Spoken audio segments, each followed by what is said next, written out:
Para pertapa begitu punya pemikiran, punya pandangan, punya pengertian yang sangat-sangat subtle, sangat lembut.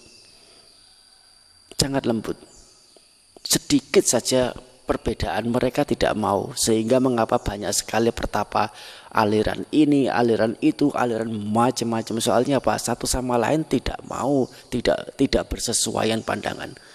Kalau hanya sekedar nafas masuk, nafas keluar dan diperhatikan, tidak ada apa yang berbeda. Ya, tidak ada sesuatu hal apa yang mendasar yang perlu dibedakan di sana. Bagaimana kita bisa mengerti esensi bermeditasi sebagaimana bukti otentik yang ada? Kita mempelajarinya, meskipun mungkin ternyata tampak sulit, tampak berat, tampak membebani. Tidak lain bermeditasi itu, kalau bermeditasi secara Buddhis, seseorang harus betul-betul memahami dasar agama Buddha yang paling mendasar. Tanpa mengerti esensi agama Buddha, meditasi seseorang tidak dapat dikatakan sebagai meditasi Buddhis. Harus betul-betul mengerti esensi ajaran Buddha. Meditasi, yaitu pengembangan batin, adalah tidak lain pengembangan nilai-nilai pengertian benar, yaitu dasar-dasar ajaran agama Buddha ke dalam batin seseorang. Sehingga mengapa dalam retreat meditasi, pembimbing yang tampaknya secara terpisah begitu, memberikan juga ini sutra itu, sutra macam-macam disampaikan, hal-hal yang mendalam. Oleh karena justru itu adalah hal yang dikembangkan, yaitu yang patut dikembangkan.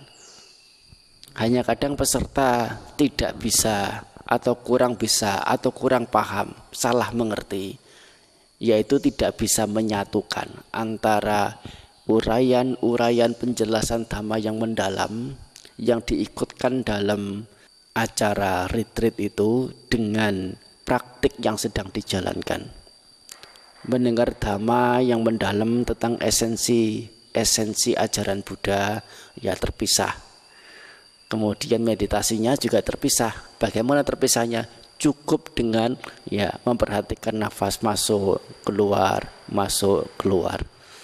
tanpa juga mau mengikutkan apa yang menjadi bahan dasar dari praktik bermeditasinya ini. Menjadi tidak terpadu. Ini adalah sebagian saja yang bisa saya tarik simpulan dari beberapa orang yang berdiskusi, bertanya jawab sehubungan dengan yang bersangkutan telah juga mengikuti beberapa retreat di tempat yang lain dengan guru pembimbing yang lain.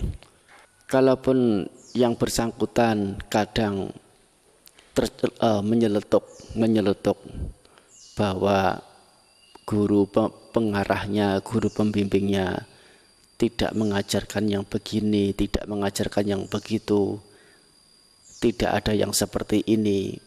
Saya juga masih berpikir bahwa itu barangkali yang bersangkutan yang salah mengerti sendiri, tidak bisa memadukan antara praktik, yaitu cara yang pemeditasi itu laksanakan, dengan bahan-bahan dasar yang guru pembimbing juga sampaikan, hanya tidak mampu untuk memadukannya. Hal yang sangat mendalam dalam agama Buddha yang menjadi puncak, yang disebut sebagai puncak pencapaian, adalah memahami tentang keberadaan segala hal tidak tidak ada diri. Dalam bahasa Pali disebut dengan istilah anatta, atau kalau dalam bahasa Sanskerta anatman. Atman itu diri, bahasa Palinya atta. Ini bahasa kuno, bahasa orang Aryan.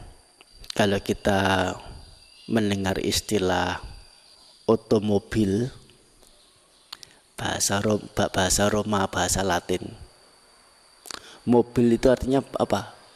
Gerak, bergerak. Oto itu ya diri, ini atman itulah diri, yaitu tanpa bantuan yang lain, sendiri. Otomobil yaitu apa? Yang bergerak sendiri. Lain dengan kereta biasa, kereta kuda tidak disebut otomobil. Soalnya ada yang menggerakkan kuda. Ada kata satu lagi ya, otomatis. Kata mati di sini sama dalam bahasa Pali artinya pengetahuan atau mengetahui. Oto di sini artinya sendiri. Otomatik artinya apa? Mengetahui sendiri, tidak usah diperintah. Itu adalah arti kata atman, artinya diri. Satu keberadaan, ya dapat dikatakan sebagai esensi, sebagai inti yang ada, yang biasanya diketahui sebagai hal yang kekal, yang ada seperti itu, sedemikian itu, sebagai intinya. Nah, agama Buddha ternyata menyangkal keberadaan diri yang seperti itu. Tidak ada, itu ilusi saja. Segala hal apapun, baik yang berupa bentukan, sebagaimana kemarin dijelaskan apa itu bentukan, yaitu sesuatu yang keberadaannya merupakan perpaduan dari unsur-unsur pembentuk. Karena merupakan perpaduan dari unsur-unsur pembentuk, itulah disebut dengan istilah bentukan. Seperti apa? Segala sesuatu atau satu keberadaan yang merupakan perpaduan dari unsur-unsur pembentuk. Mobil perpaduan dari unsur-unsur pembentuk. Apa itu? Nah, banyak sekali onderdil mobil. Nah, baru kemudian disebut mobil. Termasuk rumah, termasuk candi, termasuk gunung, termasuk pohon, termasuk tubuh hewan, tubuh manusia, termasuk batinnya juga.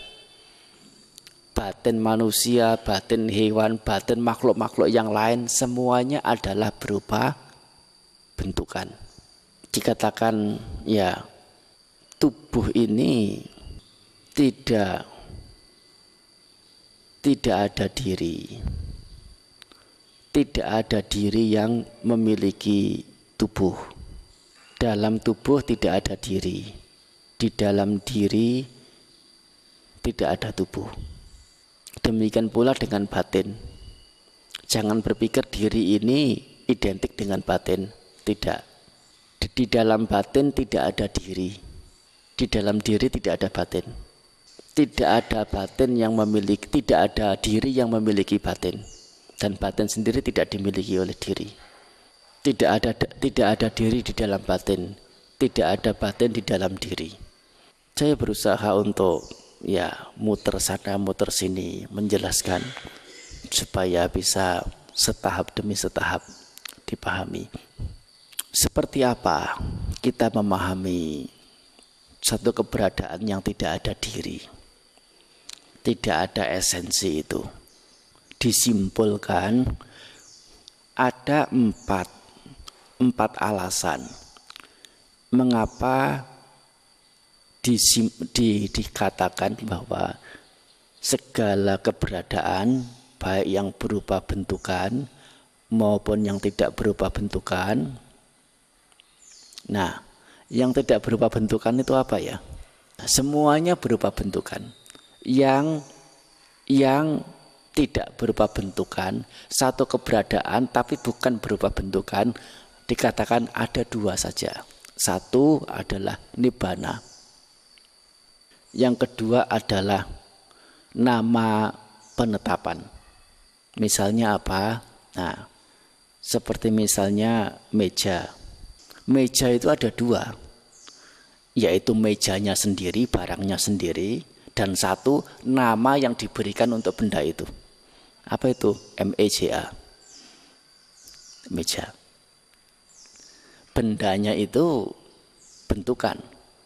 Tetapi kata MEJA ini bukan bentukan. Nah, mari kita nanti sedikit demi sedikit mengupas. Yang pertama dikatakan anatta atau tidak ada diri, karena kalau sesuatu itu ada diri, mengakui diri itu ada, semestinya segala sesuatunya itu bisa diatur, bisa dikontrol oleh si diri itu. Misalnya kalau tubuh ini adalah aku, milikku, diriku, semestinya tubuhku yang dikatakan, yang diklaim sebagai milikku ini bisa dibuat semau si aku ini inginkan. Aku, tubuhku tidak semestinya kurus, tinggi seperti ini. Saya mau yang kecil, ya. Tidak bisa. Oh, darahku mengalir keluar banyak sekali. Stop. Tapi saya kan bisa, Bante. Nafas panjang. Saya bisa bernapas panjang. Nafas pendek, saya bisa bernapas pendek. Bisa sesuai dengan apa yang saya inginkan. Memang tidak disangkal. Dalam batasan tertentu, ya, memungkinkan untuk menyuruh, untuk memerintah tubuh, tapi dalam batasan yang sangat-sangat terbatas. Kalau memang nafas ini sesuai dengan kehendak kita, bernafasnya itu karena kehendak kita. Nah, sewaktu kita tidur, semestinya nafas itu juga ikut berhenti. Soalnya kita tidak perintah untuk bernafas. Detak jantung, darah yang mengalir, semuanya tetap berjalan berlangsung, terlepas kita itu memerintah, menyuruh atau tidak. Kita suruh berhenti pun tidak mau berhenti. Memang itu di luar kuasa kita, di luar kewenangan kita. Kalau di luar kewenangan kita, di luar kuasa kita, bagaimana itu dikatakan sebagai yang milikku, yang aku, yang diriku. Ini adalah urusan tubuh. Hal yang sama dengan perasaan. Perasaan ini juga disebut dengan keberadaan yang tidak ada diri. Tidak ada diri dalam perasaan. Tidak ada diri yang memiliki perasaan. Perasaan yang senang, sedih, bahagia, menderita, bukan dari si aku ini memerintah, menyuruh, tetapi dari apa? Dari faktor yang membentuk, yang menunjang. Kalau kebaikan-kebaikan yang dilakukan sebagai faktor penunjangnya, ya kebahagiaan, tentu yang akan menjadi akibatnya. Banyak memberi, nah dipuji, nah hasil dari pujian itu menjadi senang. Tidak mungkin kita itu langsung perintahkan, oh senanglah perasaan, apalagi saat lagi atau sedang dalam keadaan sedih, sedang dalam keadaan kecewa. Tidak mudah dan memang tidak bisa. Tubuh pun juga demikian, tidak bisa diperintah. Balik lagi ke tubuh. Yang bisa dilakukan apa? Yaitu dengan memberikan kondisi. Kalau tubuh itu mau kurus, ya harus memberikan kondisi Yang namanya kondisi ini apa? Memungkinkan tubuh itu sesuai dengan apa yang diharapkan. Memungkinkan saja. Soalnya apa? Tubuh itu sendiri punya faktor-faktor yang mengikat secara terpisah. Terpisah dari si aku yang tampak ada ini, yang merasa memiliki tubuh itu. Terpisah dari itu. Tubuh sendiri punya sistem, punya aturannya sendiri, punya keterbatasannya sendiri. Ya, dengan mengkondisikan makan secukupnya, ya mungkin dengan menguranginya sedikit oleh karena ingin lebih kurusan lagi, lebih kecilan lagi. Mungkin dengan disertai dengan banyak gerak, disertai dengan hal-hal yang lain yang mendukung supaya tubuh ini menjadi lebih kecil. Ini hanya memberikan kondisi saja. Tubuh yang sakit ya diobati, diberi kondisi agar bisa sehat. Tidak bisa dengan langsung perintah jangan sakit. Memberi obat ini juga memberikan kondisi, memberikan faktor penunjang, faktor pemadu agar tubuh ini punya kondisi yang pulih balik, sehat lagi. Tetapi itu semua adalah pengkondisian. Artinya apa? Belum tentu si tubuh ini akan terkondisikan. Artinya apa? Obat yang kita minum bisa menyembuhkan dan mungkin bisa tidak menyembuhkan. Tidak semua sesuai dengan apa yang selalu pasti sesuai dengan apa yang orang harapkan.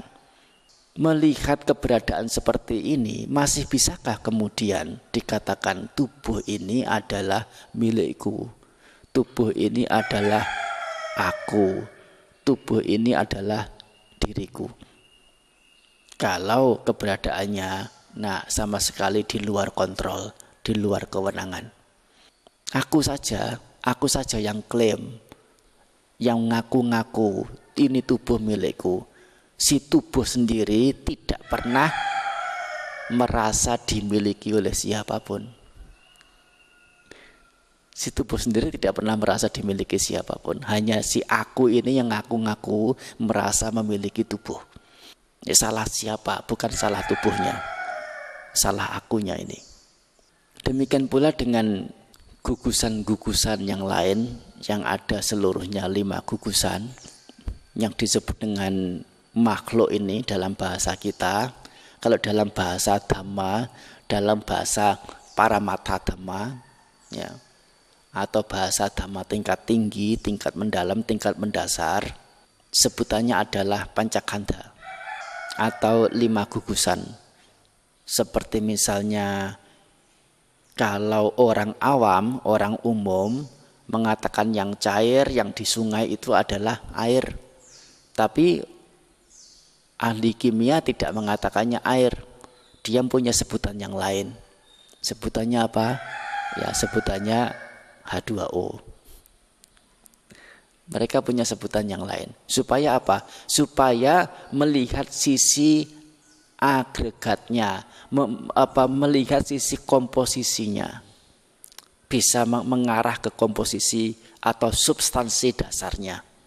Demikian pula Sang Buddha dalam membahas dhamma-dhamma yang tingkat tinggi, beliau menggunakan istilah tersendiri. Tidak menggunakan istilah secara awam, yaitu hidup, kehidupan, makhluk, dan sebagainya. Tapi beliau menyebutnya dengan istilah khusus.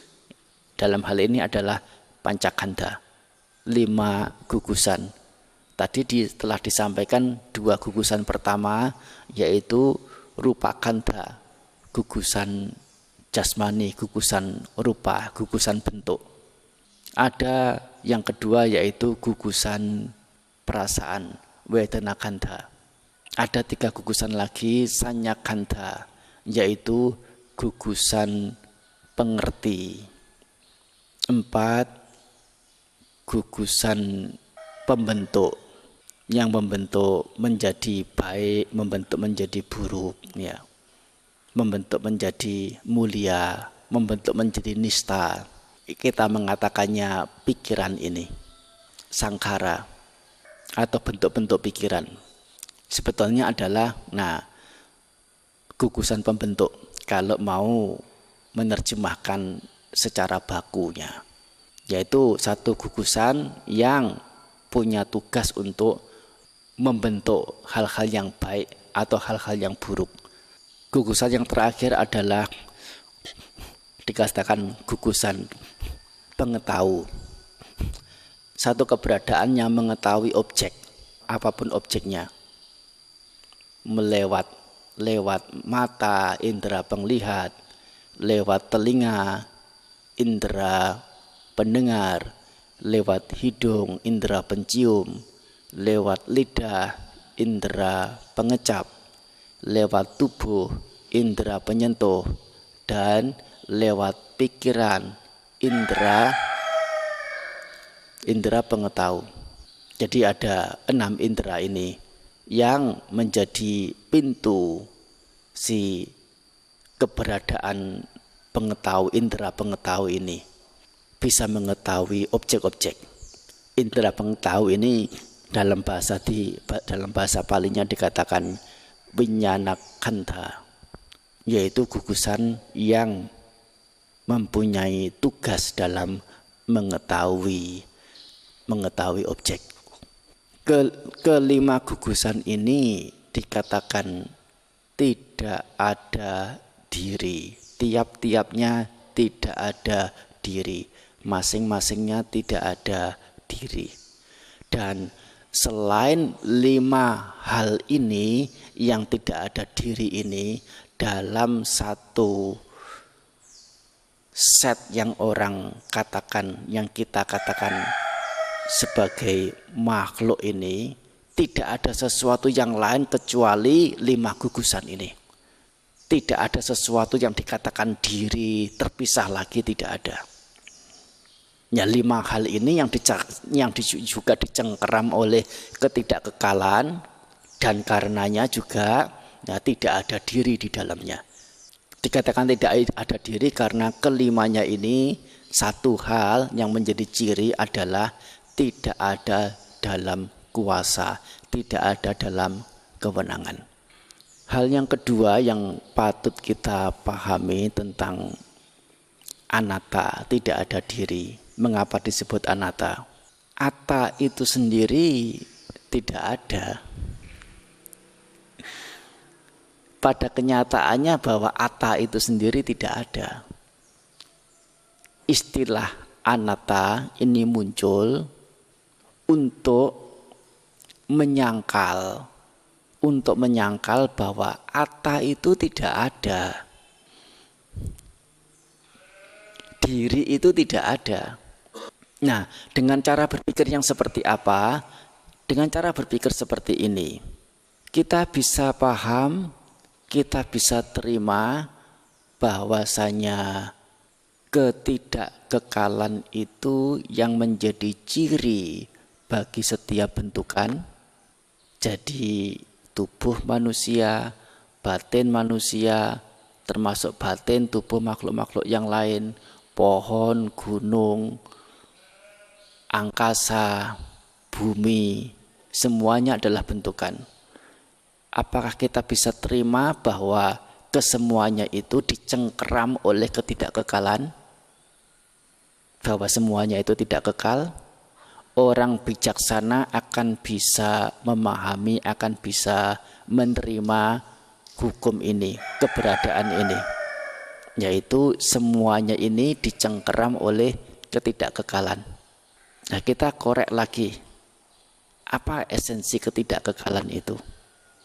Yaitu perubahan. Perubahan itu apa?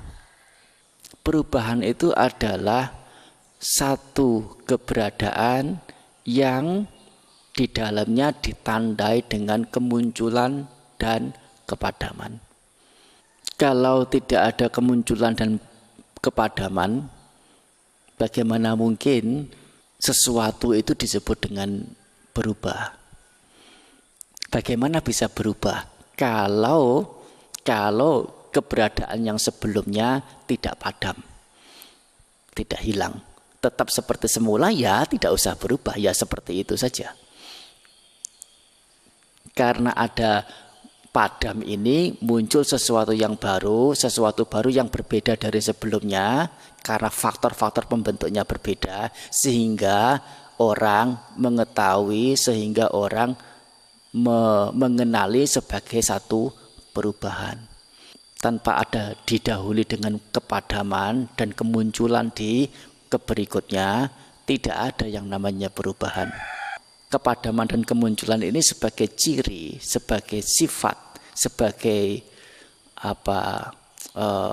syarat dari yang namanya perubahan. Seberapa kemudian kemunculan dan kepadaman ini, setiap satu single moment yang sangat-sangat cepat muncul dan padamnya bentukan ini. Ya, ukurannya adalah ukuran bukan sel lagi, bukan atom lagi, tapi sifatnya sudah pergerakan elektron proton. Dan elektron proton itu sendiri, ternyata juga merupakan bentukan gabungan dari partikel-partikel yang lebih kecil lagi. Ukurannya adalah ukuran yang sangat-sangat di luar kemampuan kita secara awam untuk mengetahuinya.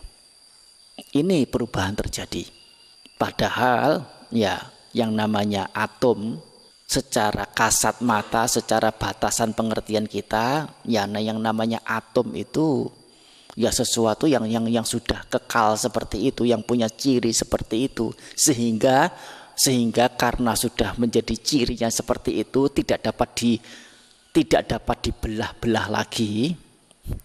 Orang pada waktu dulu mengertinya seperti itu, sehingga mengapa dikatakan atom, karena punya ciri, punya esensi. Atom itu sendiri atman atau ata itu sendiri, atom sama dengan oto tadi, sudah menjadi diri, menjadi ciri, menjadi esensi di dalamnya. Ternyata juga bahwa yang namanya atom ini, mereka sendiri yang mengetahui itu juga sekedar bentukan. Tergantung, itu hanya permainan jumlah proton dan elektron saja. Melalui reaksi atom, satu atom bisa berubah menjadi atom yang lain. Dengan jumlah proton dan elektronnya saja yang berubah, tidak ada yang lebih. Karena jumlah proton elektron berubah, punya ciri, punya sifat yang berubah.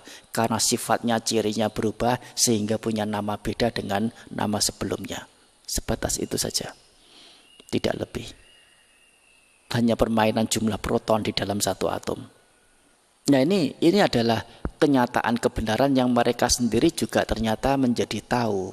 Atom itu sendiri bukan yang terkecil, bukan esensi, bukan diri, tapi juga termasuk bentukan. Balik lagi ke kemunculan dan kepadaman. Muncul padam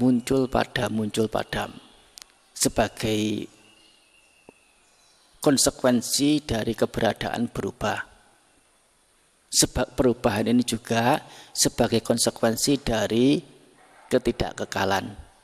Orang mengertinya sewaktu kemunculan ini berlangsung, sedang muncul, sedang ada, tampak di sana, kelihatan di sana diri. Sesuatu yang ada esensinya. Ada penampakan yang namanya diri.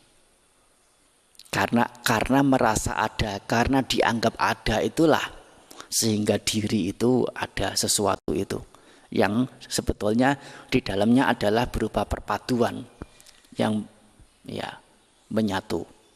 Karena keberadaan itu yang sedang muncul itu, yang telah muncul itu harus mengalami kepadaman karena berubah, karena tidak kekal. Padamnya keberadaan itu yang sedang muncul itu, yang telah muncul itu, penampakan yang namanya diri yang ada pada kemunculan itu akan tetap menjadi ada atau ikut padam. tentunya akan ikut hilang juga, ikut padam juga.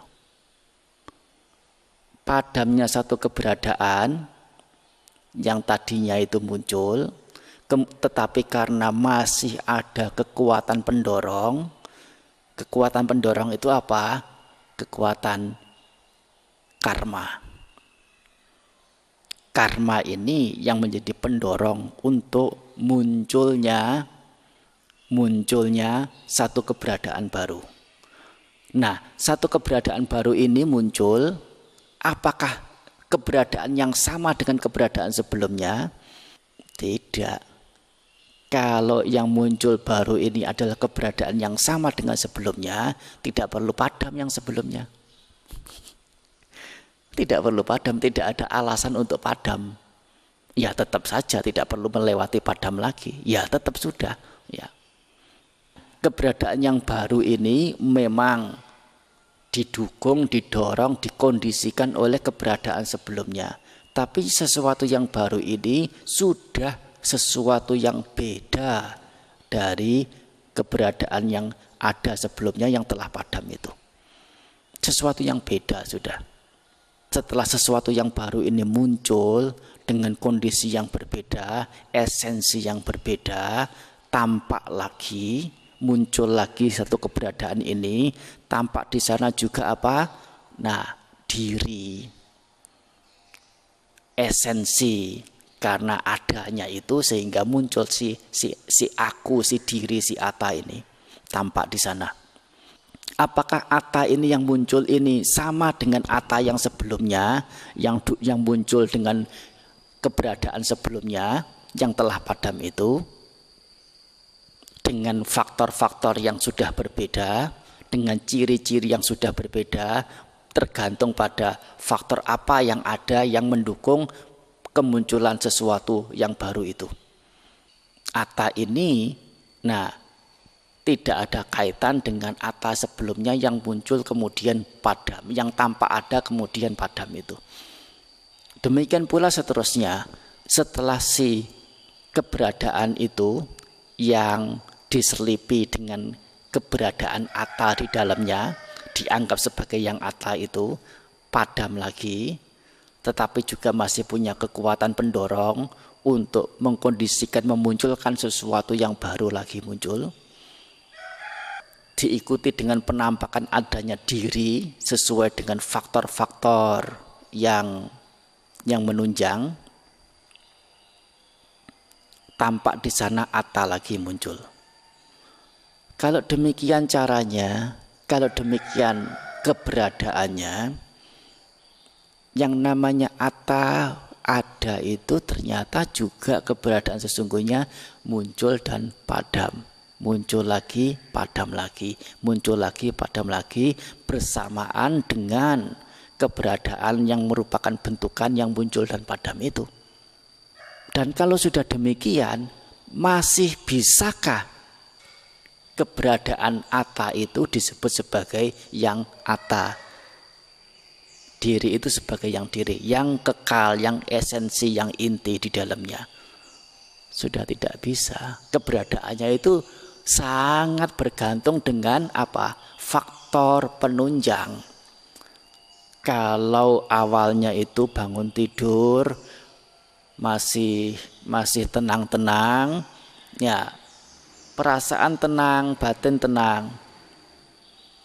Kemudian ada berita menyenangkan, oh saham naik, ya langsung muncul senang, bahagia. Ya, yang awalnya biasa, tenang-tenang biasa, tapi begitu dengar berita saham naik, senang.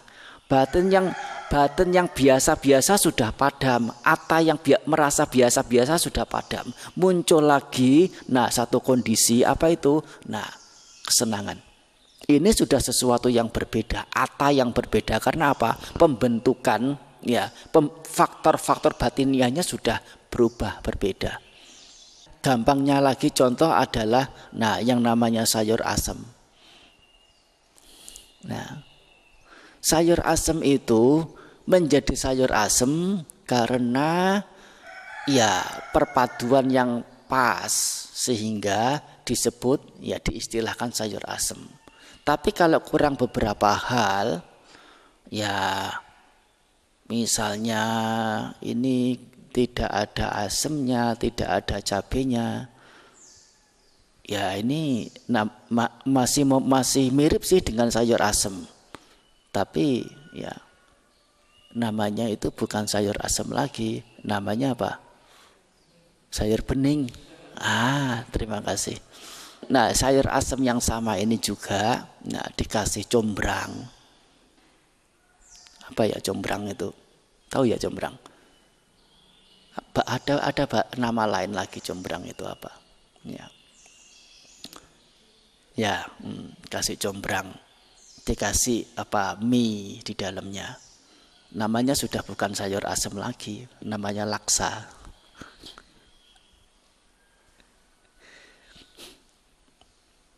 Sangat tipis, hanya beda faktor pembentuk yang sedikit saja sudah memiliki satu ciri yang berbeda.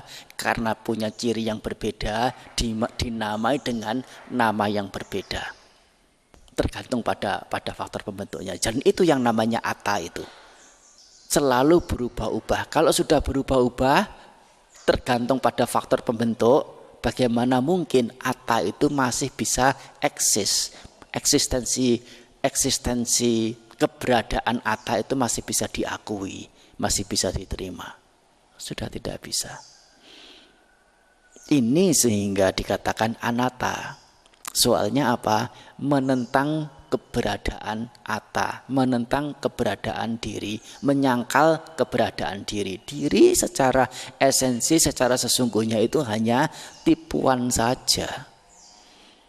Ini adalah hal kedua dalam mengerti anatta. Hal ketiga, dikatakan tadi bahwa segala sesuatunya ya bergantung pada faktor. Faktor itulah yang membentuk. Dan tidak ada sesuatu yang memiliki. Tidak ada pemiliknya. Semuanya itu adalah sistem yang ada di dalamnya. Sistem itu sendiri dari mana? Dari sebab dan akibat. Sebab dan akibat. Sistem ini yang kemudian ya disalah mengerti sebagai si aku atau si pemilik. Yang sebetulnya bahwa pemilik di dalam situ adalah palsu, adalah ilusi. Senyatanya adalah tidak ada. Tidak ada pemilik dalam segala sesuatu apapun. Apa yang kita katakan, oh ini milikku, itu sebatas pada kesepakatan, kebenaran secara kesepakatan. Tubuh milikku, apalagi dikatakan rumah milikku, sawah milikku, kebun milikku, mana mungkin binatang piaraan milikku. Benarkah misalnya pelihara burung begitu ya, ini burungku. Si burung pernah enggak merasa dia itu dimiliki oleh ya majikannya? Enggak pernah. Yang benar saja, betul enggak? Kenyataannya tidak ada pemilik. Hanya pengakuan saja. Yang satu cerita, ada dua tetangga, dua keluarga bertetangga. Satu punya ternak, yang satu punya sawah, punya kebun. Duanya ini tidak cocok. Satu ketika keluarga yang punya ternak ini, ternaknya ini masuk ke kebun yang satu ini. Kemudian makanlah daun-daunan, biji-bijian, buah-buahan yang ada di kebun itu. Si pemilik kebun ini tahu kalau kebunnya dimakan oleh ternak, dan ternak itu adalah ternaknya si tetangga yang dia tidak senangi itu. Ditembak atau ditusuk sampai mati ternaknya. Ini rasain kamu. rasain kamu, hilang ternakmu satu. Yang dituju adalah si tetangga itu. Rasain kamu, ini bukan salahku sudah. Karena ini sudah arealku, sawahku, kebunku. Nah, kasihan si ternak. Dia masuk ke kebun itu tidak pernah merasa bahwa kebun itu dimiliki si tetangga itu. Dia taunya yang namanya pohon ya makanan. Dia makan apa adanya, pohon-pohonan semua bebas, free bagi dia. Tidak pernah merasa. Dan yang namanya ini kebunku, kebunnya dia itu kan kesepakatan antar manusia. Apa hubungannya dengan binatang-binatang seperti aku? Sapi. Tidak ada hubungannya. Tidak ada hubungannya dengan aku, itu kesepakatan mereka yang ya sesama manusia. Itu kebunku, itu sawahku, itu arealku. Begitu makan sesuatu yang sebetulnya layak bagi dirinya, tahu-tahu dibacok, tahu-tahu ditembak mati. Yang ya dia anggap aku ini miliknya dia, padahal ya aku bukan milik siapa-siapa. Si sapi tidak pernah merasa dimiliki siapapun dan dia harus mati karena ya kesepakatan yang sesama orang itu buat sendiri. Si sapi tidak pernah merasa dimiliki oleh siapapun, tetapi harus mati karena meras itu yang membunuh ini merasa si sapi itu dimiliki oleh orang yang dia benci, dan untuk melampiaskan kebencian kepada orang yang tidak disukai itu si sapi hilang nyawanya. Satu kesepakatan yang sepertinya tidak fair karena mengaitkan ya hak pihak lain, artinya mengganggu hak-hak pihak lain, hak-hak untuk hidup pihak lain, hanya karena ya kesepakatan yang bersifat lokal, yaitu antar manusia saja. Tidak ada hal apapun yang dimiliki oleh siapapun, tidak ada apapun juga yang memiliki. Hal terakhir adalah ciri apa yang bisa dikenali sesuatu itu dikatakan tidak ada diri. Pada esensinya adalah kosong semua. Apa yang ada tipuan. Dan kalaupun masih sisa ada, hanya ada satu. Apa itu? Nama. Namanya saja yang ada. Barang yang ditunjuk, barang yang dijuluki tidak ada. Seperti misalnya tubuh. Namanya sih ada tubuh, untuk menjuluki itu tuh. Yang seperti itu. Tetapi kalau dicari lagi secara lebih mendalam, mana si tubuh? Ininya, itunya, apanya? Bukan semua. Pada esensinya adalah sebatas sebagai kumpulan organ-organ. Kumpulan organ ini yang sebetulnya yang ada. Si tubuhnya sendiri mana ada? Enggak ada. Tapi orang mati-matian mengatakan ini tubuh. Hanya kumpulan organ yang disebut dengan tubuh itu. Tubuhnya mana? Jadi yang ada sebetulnya hanya nama, TUBUH. Tubuh. Dan kumpulan organ-organ. Tubuhnya sendiri, esensi tubuhnya tidak ada. Sekarang kalau kita misalnya mengejar lagi, oh kalau begitu, kalau tubuh tidak ada berarti organ-organ itu asli ada. Sama saja. Yang dikatakan organ tubuh itu misalnya jantung, misalnya paru, misalnya ginjal, itu juga hanya namanya saja yang ada. Esensinya tidak ada. Jantung, mana yang disebut jantung? Ini jaringan jantung, ini jaringan jantung, ini jaringan jantung. Semuanya adalah jaringan jantung, jaringan apa? Jaringan otot jantung. Ya, kalau bisa dikatakan jaringan otot jantung yang bergabung menjadi satu, yang menggabung namanya disebut menjadi jantung itu. Tapi jantungnya sendiri mana? Tidak ada.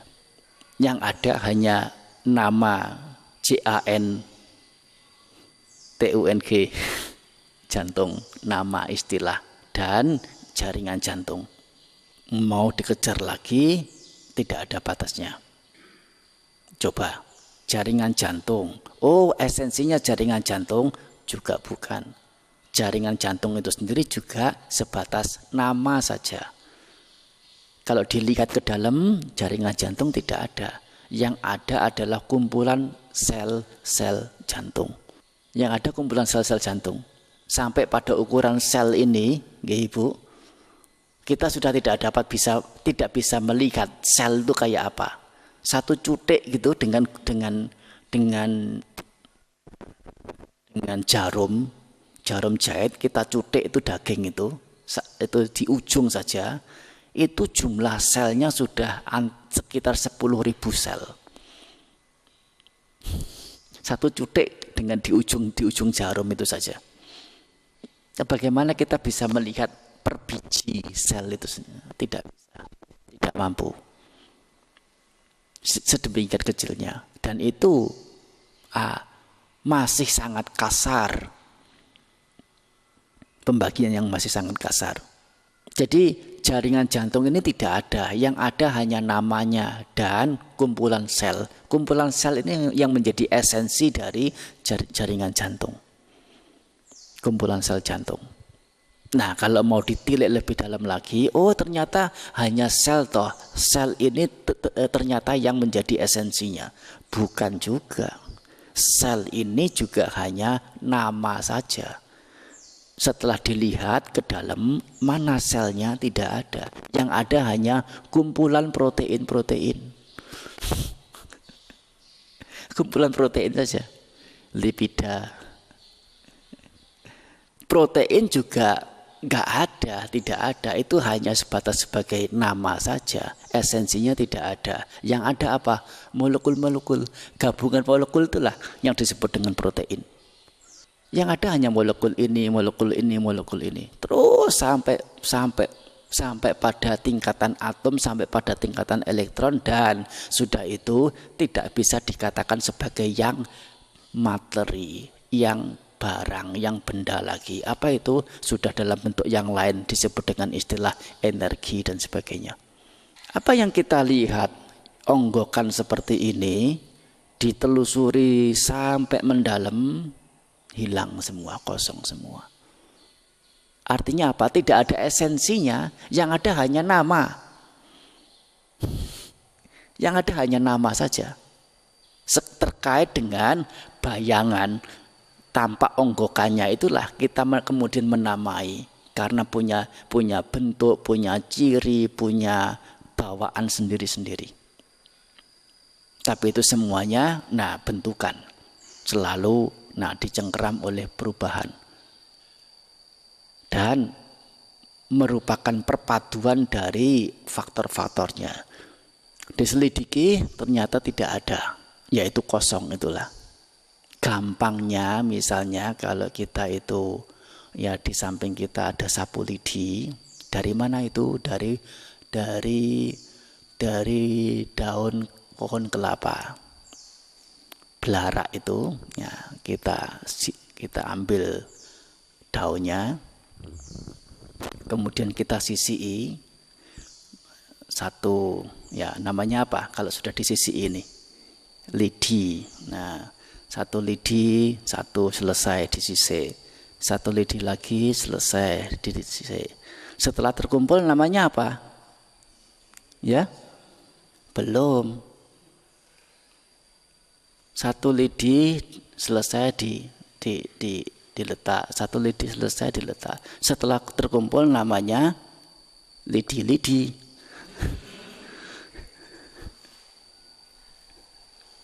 Ya toh? Ya, sabar dulu.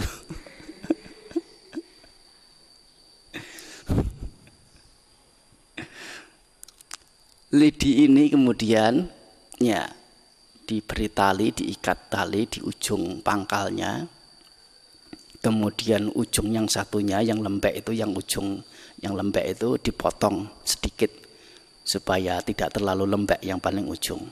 Nah, dipakai untuk menyapu. Baru namanya sapu lidi. Yang itu saja, kalau tidak dipakai untuk menyapu, jangan sampai mengatakan itu sapu lidi. Itu bisa namanya kebiok. Tusuk satu. Nggak, seperti ini, apa namanya, sudah dikumpulkan, disatukan, dibendel gini dengan tali. Nah, itu belum tentu itu sapu lidi, betul ya. Itu bisa kebiok. Tahu kebiok ya? Ya, kebiok ya. Tergantung digunakan untuk apa.